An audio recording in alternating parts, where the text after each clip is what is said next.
When I first decided to learn Skewb Blindfolded, I looked online for some tutorials, but the only ones I could find relied on a lot of tracking for the first layer, which makes memorization take a long time.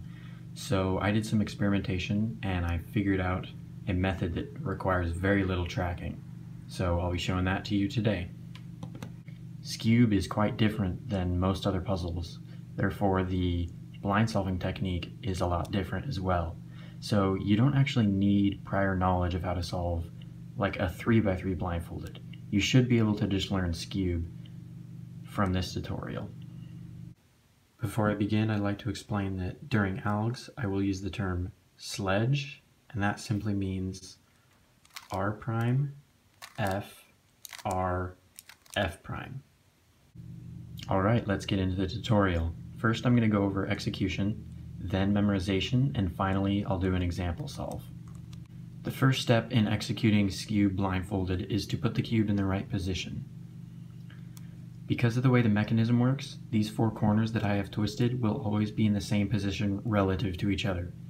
They can be oriented differently, but they always stay in the same location.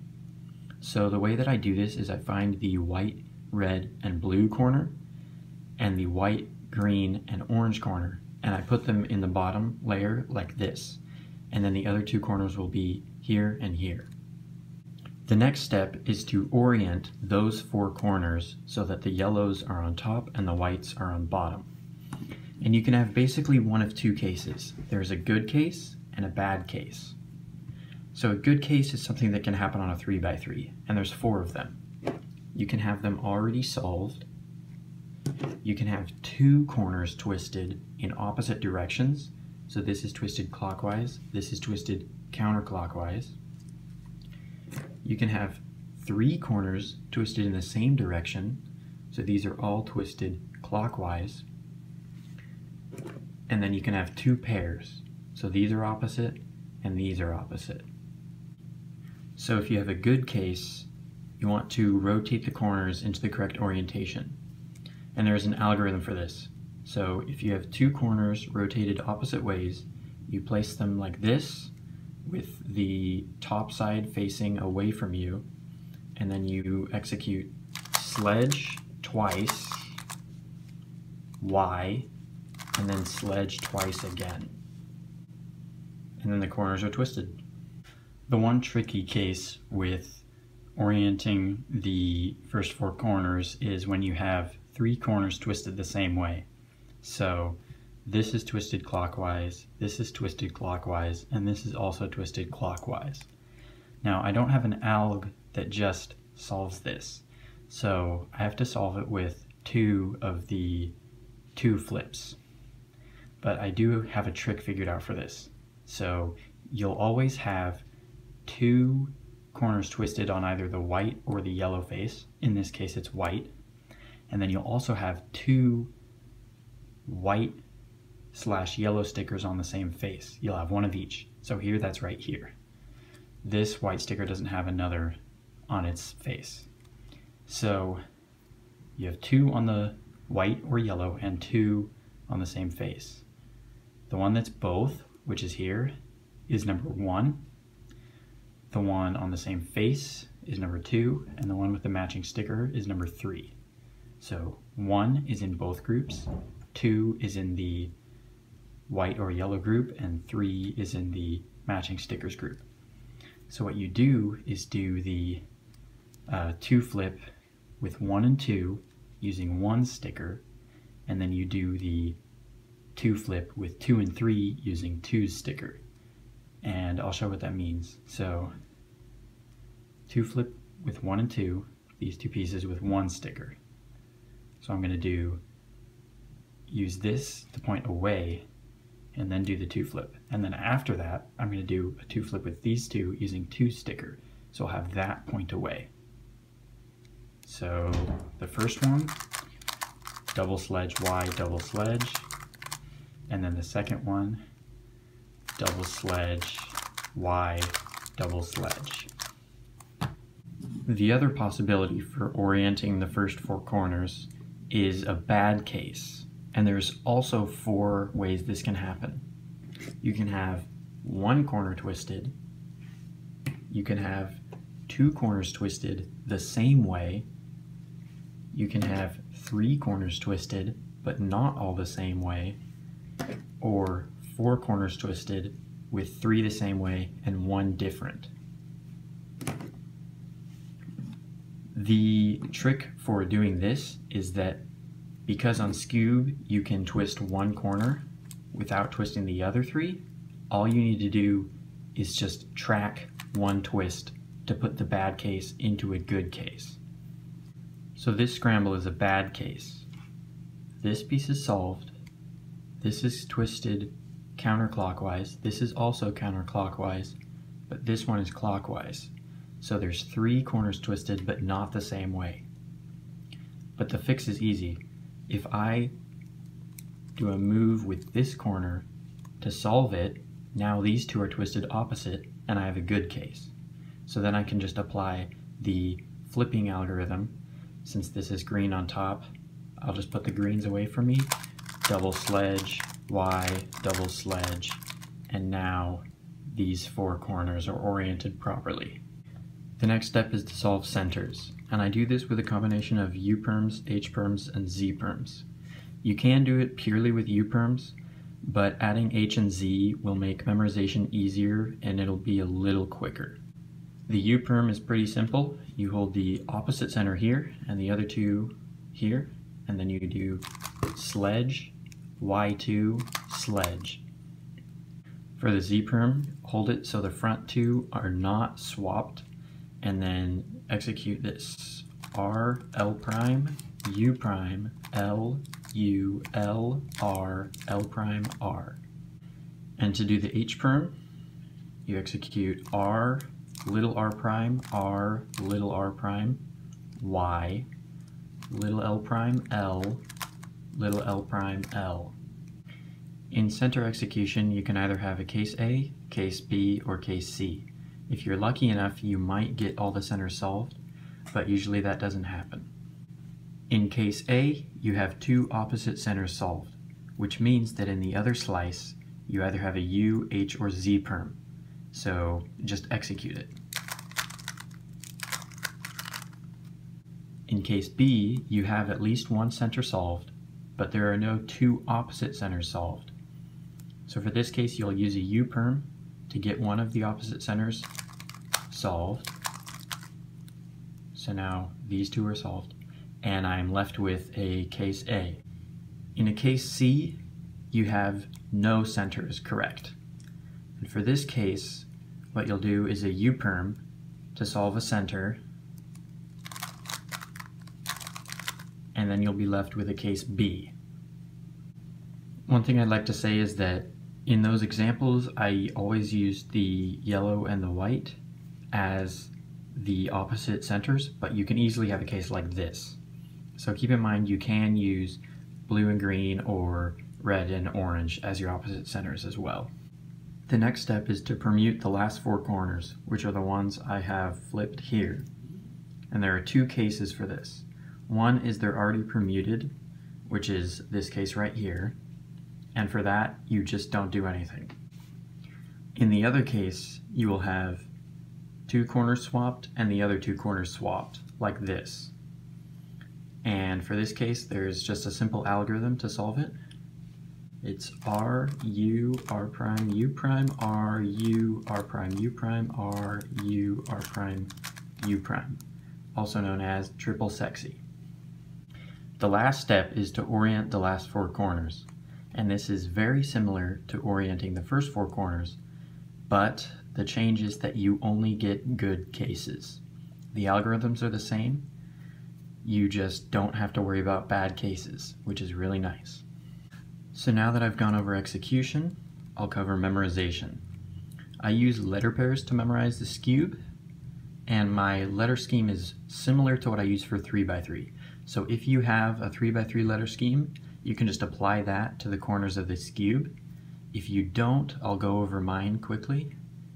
I use A, B, C, D, E, F, G, H, I, J, K, L, MNOPQRSTUVWX.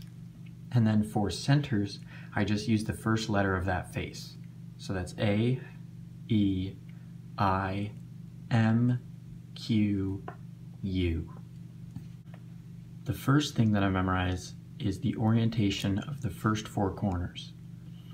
So let's look at this case. I have a solved corner, a clockwise twist, a clockwise twist, and a counterclockwise twist, which means it's a bad case because there's three corners and they're not all the same. So I want to turn this into a good case. These two are opposite. So if I solve this corner, it'll become a good case. And this corner will be solved by doing this move. So what I will memorize is the letter of the yellow piece that needs to be on top. So this is M. So what I would do was memorize M, and then I'd memorize the two pieces that need to be flipped on bottom. That is S, and that is H. So my memorization would be M, and then SH. M is mom, and SH is sheep, so I'd remember my mom riding a sheep. Let's take a look at this case. I have two solved corners, a clockwise twist, and a clockwise twist. So the easiest way to turn this into a good case would be to make these two opposite. And in order to do that, I need to twist that way, or I could do this twist. So I'm going to stick with this one. Since I need to twist this clockwise to get an opposite, I want this to go here. Even though that's not yellow, I'm going to memorize this piece, which is J, because I want J to go on top. So first I would memorize J, and then E and J. So my memorization for J is Jamba Juice, and then J-E is Jesus. So I would remember a Jamba Juice being drank by Jesus. Let's take a look at one more case. So here I have two opposite twists and two opposite twists, which is a good case. So for this, I just have to memorize the pieces that need to go on top or bottom. So this is M and R, which is mermaid, and then S and H, which is sheep. So for this, I just memorize a mermaid riding on a sheep.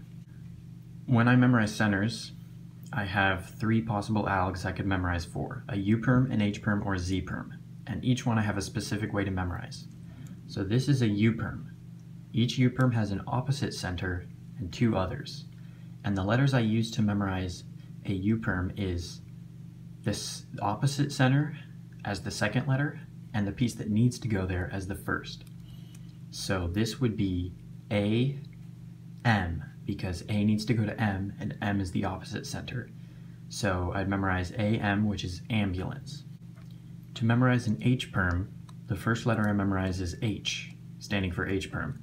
And that's not an issue because none of these centers I use the letter H for, so I can't get it confused with the U-Perm. And then the second letter of the H-Perm is one of the two that are not being swapped.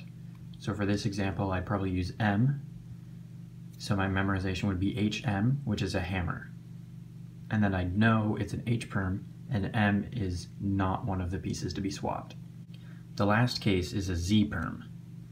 And for this, I memorize X instead of Z because I never use Z for any blind. I use X. And then I'll memorize two letters that need to be swapped. So for here, I have E and A. So I'd memorize X, which is Professor Xavier, and then E-A, which is an eagle. So Professor Xavier with an eagle on his arm.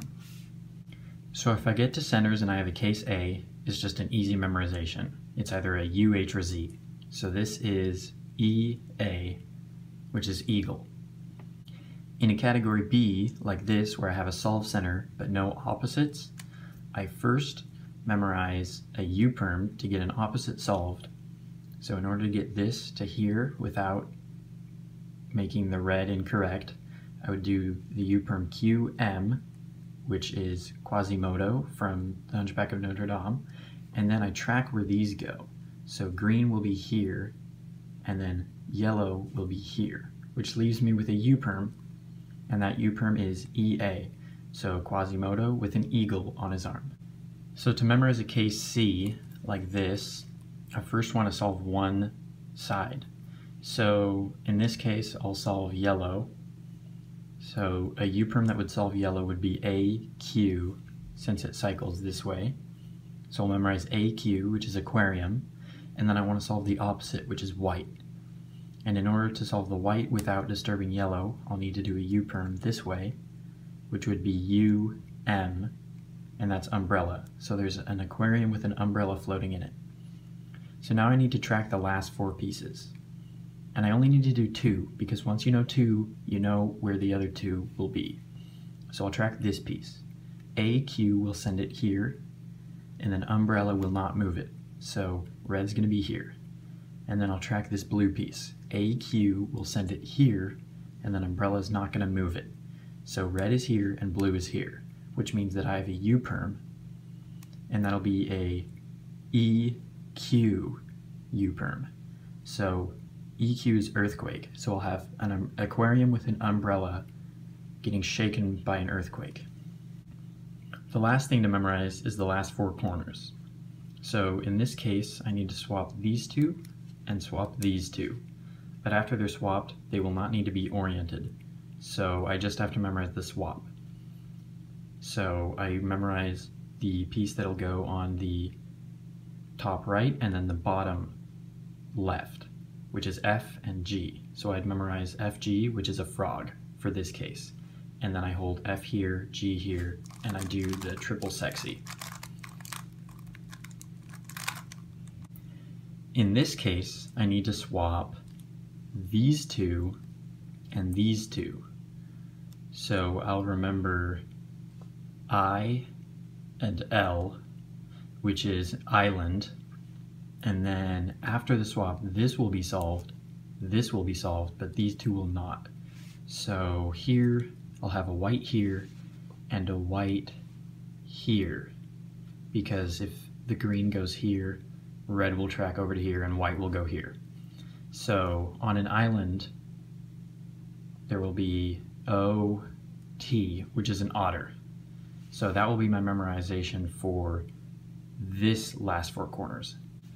In this last case, I don't have any swaps, but I do have 3 twists in the same direction. So for this, I'll use that trick I showed earlier, where you have 2 pieces on the same side. So these two are on the same side. I will first do this piece with the other piece on the side. So that will be NI, which I remember Nike shoes, and then I'll do the second piece with the one not on the face. So FX, which is a fox. So Nike shoes worn by a fox. So now that I've gone over execution and memorization, I'll do an example solve. I'll scramble from this orientation, and the scramble is B, L prime, B, U, L prime, B, R prime, U prime, R. Now the first thing I want to do is position the cube correctly. So I find the white, blue, and red, and then the white, green, and orange. And then I put them on the bottom like this. And now I look at the orientation of the first 4 corners. These two are opposite, but these two are the same. They're both twisted clockwise. So if I twist this clockwise, I will have another opposite. So I want to put this piece on the top. So I'll memorize J first, and then this case, which is JE, and then this case, which is SH. So a Jamba Juice that Jesus gives to a sheep. So that's my memorization for the first 4 corners. Now I want to look at the centers. I want to remember that I did this twist with the J. So this center will be here, this will be here, and this will be here. So when I look at the centers, I see this is solved, and this is solved. None of these are, and that one's not. So I have a category 2, since I have two centers solved, but they're not opposite. So I want to solve the green. After twisting, green will be on top. So in order to solve green, I'll have to do a U-Perm this way. So that'll be MU, which is mustard. So after I do that U-Perm, this piece will have gone from here, because it was twisted, to here. So this yellow will be on the bottom. I know these two are solved and this is solved. So yellow's on the bottom, that means I have a U-Perm this way. So I memorize I-U, which I use an IUD. So the center memorization is mustard spilled on an IUD. And then lastly, I need to memorize the last four corners. So after the twist, this corner will be here, this will be here, and this will be here. So white, orange, blue is going to be here, and it needs to be swapped with this. And then also these two need to be swapped. So I'll memorize island since it's I-L. And now I'm going to look at orientation. So blue is going to be here after I do the J twist. And blue will end up here, green will end up here. And then on these two, the yellow is going to flip over here after the J, and then it'll go up to there. And white will be here, and it'll swap to there. So I'm going to have yellow and white, and then yellow and white. White will be here. So this memorization will be N-I, and then L-G. So Nike shoes made out of Legos. So the total memorization is Jamba Juice that Jesus gives to a sheep, mustard spilled on an IUD, and then on an island there's Nike shoes made of Legos. So now let's execute that. So first, Jamba Juice, J, needs to go on the top face, and then Jesus, these two pieces. So I put them away from me, double sledge, Y, double sledge. And then this is the correct orientation. And then SH, so I put those away from me, double sledge, Y, double sledge, and then move back to correct orientation. So now the first four centers are done. And I move on to, no, the first four corners are done. And I move on to centers. So mustard, MU. So I put M on the top, U here, and I do sledge, Y2, sledge. And then return to orientation. And the other center cycle was IU. So I put I on top, U in the front, and then I do sledge, Y2, sledge, and then return to orientation. So now I have the first four corners and the centers solved. Lastly, I'm going to do the last four. So the memo was IL, so I'll put I on the top right, and L on the bottom left, and I'll do triple sexy to do the swap. And then I return to orientation. And then there was Nikes, which is NI. So N and I are already facing away from me. So I just have to do double sledge, Y, double sledge, and then return to orientation. And then Lego. So LG is right here. I'll put them facing away from me, and then double sledge, Y, double sledge, and then it's solved. Thank you for watching this tutorial. I hope it helped you to learn how to solve a Skewb blindfolded. If you have any questions, leave them in the comments below and I'll try to respond as quickly as I can.